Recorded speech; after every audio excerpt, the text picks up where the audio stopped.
अचानक हुए इस हमले से आहान खुद को संभाल नहीं पाया। अपनी नाक पर पड़े बंधन से आहान ने निकलने की पूरी कोशिश की थी, मगर अंत में उसका शरीर ढीला होता गया और आहान बेहोश होकर जमीन पर गिर पड़ा।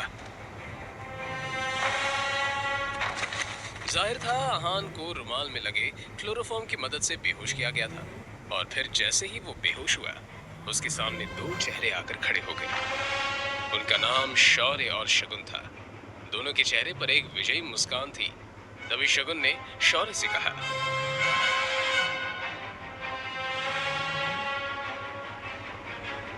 इसके बाद क्या हुआ कुछ पता नहीं चला। अगली सुबह जब आहान की आंख खुली तो उसे अपने कमरे में पाया। मैं यहाँ कैसे आया? रात के बारे में याद आते ही आहान चौंक पड़ा। क्या हुआ है मेरे साथ?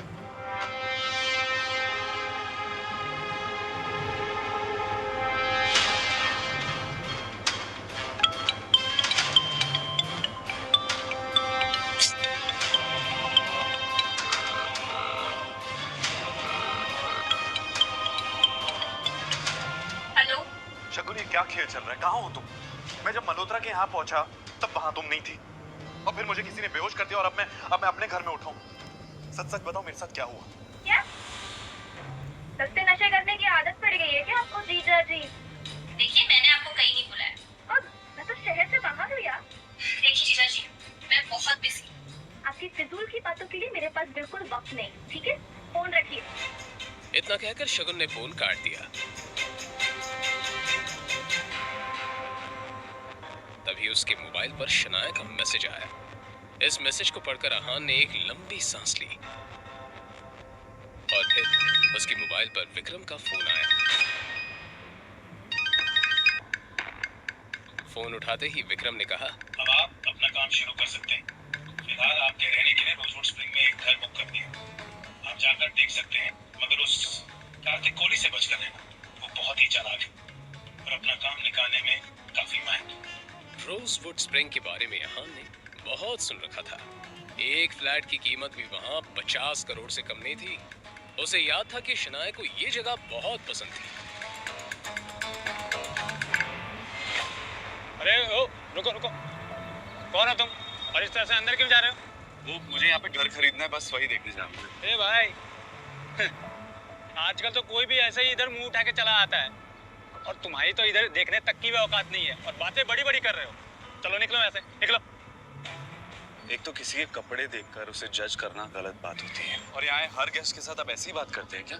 मुझे जाने। अरे जाओ जाओ, निकलो, अपनी गाड़ी लेके निकलो, चलो। और फिर इस तरह से उनके बीच बात काफी बढ़ गई। आहान उसको थप्पड़ मारने ही वाला था कि तभी पीछे से एक आवाज आई। सर। आहान ने पलटकर उस तरफ देखा तो रोजवुड स्प्रिंग का मालिक कार्तिक कोहली खड़ा हुआ था। कार्तिक कोहली उन गार्ड्स के नजदीक आकर बोला, सर इन्हें माफ कर दीजिए, इनकी तरफ से मैं आपसे सॉरी बोल। शायद तुम गेस्ट से बात करने की तमीज भी भूल चुके हो। तुम्हें पता भी है सामने कौन खड़ा है? Sorry sir. देख लो, आउट। इतना कहकर कार्तिक कोहली आहान को अंदर ले गया। इन्हें मैं कौन हूँ ये बताने की कोई जरूरत नहीं है। बस इन्हें ये पता होना चाहिए कि अगर कोई गरीब भी यहाँ पे आ जाए ना, तो उसके साथ भी सलीके से पेश आना चाहिए। जी जरूर। अब वैसे मुझे पता था आप यहाँ आने वाले हैं, बस इन्हें बताना भूल गया। वैसे मैंने आपके लिए लंच का इंतजाम किया, चलिए जरा हमें भी मौका दीजिए। आपका ये रोजवुड स्प्रिंग्स काफी पॉपुलर हो रहा है, पर मुझे लगता है अगर इस पहाड़ी इलाके में इसका एक्सपेंशन हो पाए ना, तो ये जगह देश भर में मशहूर हो जाएगी और बड़े बड़े लोग आकर खरीदारी करना पसंद करेंगे।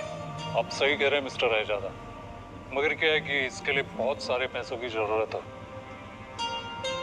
जो फिलहाल तो मेरे पास नहीं है। अगर आप चाहें तो इस प्रोजेक्ट में मैं इन्वेस्ट कर सकता हूँ। ये तो मेरे लिए बड़े नसीब की बात होगी। मुझे आपका ये फैसला मंजूर है। और फिर इस तरह से यहाँ एक डील फाइनल हो गई। कार्तिक कोहली बहुत ही खुश था। तो ठीक है, मैं चलता हूँ।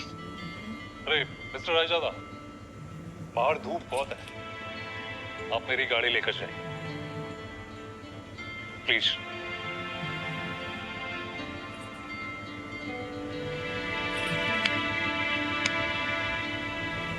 फिर आहान उस गाड़ी में बैठा और ड्राइव करते हुए निकल गया।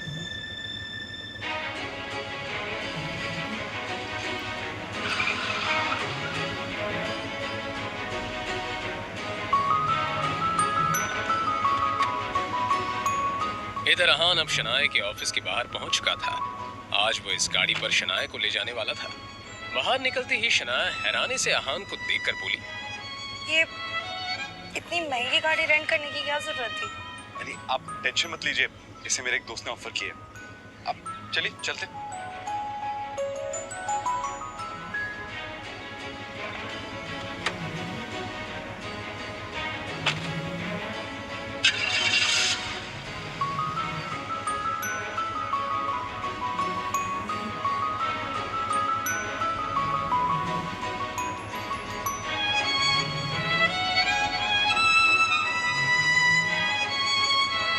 उनके बीच अभी खामोशी ही थी जब अचानक ही आहान के मोबाइल पर कोई मैसेज आया। आहान ने एक हाथ उठाकर देखा तो शौर्य का मैसेज था।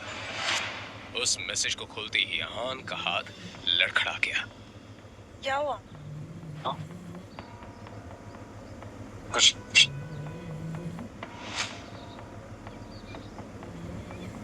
शनाया ने घूरते हुए एक नजर आहान की तरफ देखा तो उसे कुछ अजीब लगा। अगर आपको कोई प्रॉब्लम है तो आप मुझे बता सकते हैं। शौर्य ने जो मैसेज भेजा था उसमें आहान के कई सारे फोटोज थे जिसमें आहान किसी लड़की के साथ बिना कपड़ों के नजर आ रहा था।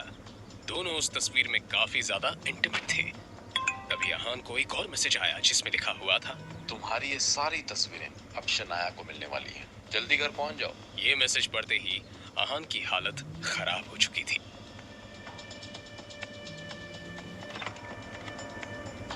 भाई रुक जाओ। अब इस घर में कदम रखने की हिम्मत भी मत करना। आज तक तुम सिर्फ एक धब्बा थे, आज कलंक बन चुके हो। हिम्मत कैसी हुई तुम्हारी मेरी बेटी को धोखा देने की? हाँ, ये सब झूठ है। मुझे नहीं पता ये क्या क्या कह रहे हैं। अपनी ये बकवास बंद करो। इन तस्वीरों को देखकर कौन विश्वास नहीं करेगा कि ये तुम हो?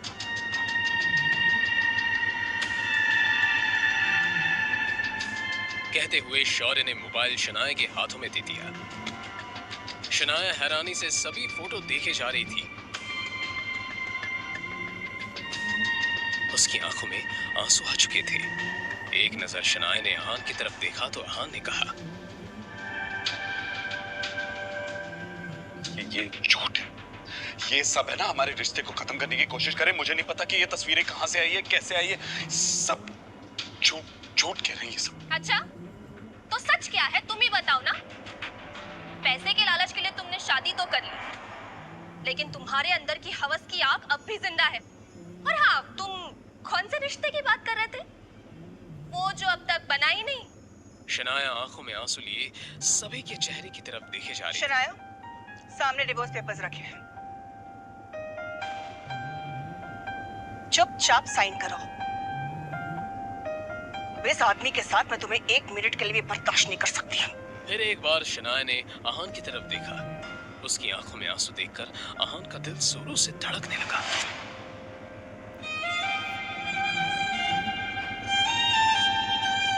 शनाया भारी कदम से उस टेबल की तरफ बढ़ रही थी जहां पर डिवोर्स पेपर रखा हुआ था। ये देखकर आहान का दिल जोरों से धड़कने लगा।